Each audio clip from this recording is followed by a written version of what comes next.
ഈ കാലഘട്ടത്തിൽ ഒരു 50 സ്ത്രീകൾ എടുത്തു കഴിഞ്ഞാൽ അതിൽ 25 പേർക്കും കാണപ്പെടുന്ന ഒരു ബുദ്ധിമുട്ടാണ് PCOD അല്ലെങ്കിൽ PCOS. ഇതിന്റെ ഒരു ഇമ്പോർട്ടന്റ് സിംറ്റംസ് ആയിട്ട് പറയുന്നത് ഫസ്റ്റ് തന്നെ മെൻസസ് ഇറഗുലാരിറ്റി ആണ്. ഒന്നുകിൽ അതൊരു ഹെവി ബ്ലീഡിംഗ് ആയിട്ടുണ്ടാവും, അല്ലെങ്കിൽ മെൻസസ് ഇല്ലാത്തൊരവസ്ഥയാണ്.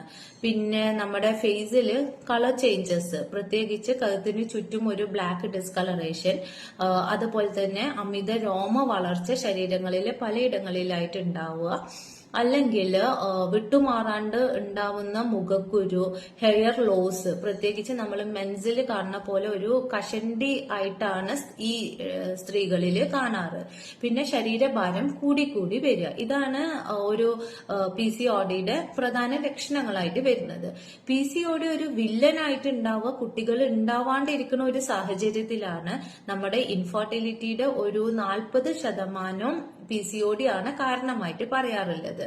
PCOD ഇല്ല സ്ത്രീകൾ 3 കാര്യങ്ങൾ ശ്രദ്ധിച്ചേ മതിയാവുള്ളൂ. അവരൊരു ഹെൽത്തി ഡയറ്റ് ഫോളോ ചെയ്യണം. അതുപോലെ തന്നെ ഒരു പ്രോപ്പറായിട്ട് കൺസിസ്റ്റന്റ് ആയിട്ട് എക്സസൈസ് അവരെ ലൈഫിൽ കൊണ്ടുവരണം. കൂടാതെ ഒരു പ്രോപ്പർ ട്രീറ്റ്മെന്റും അവരെടുക്കണം. Thank U.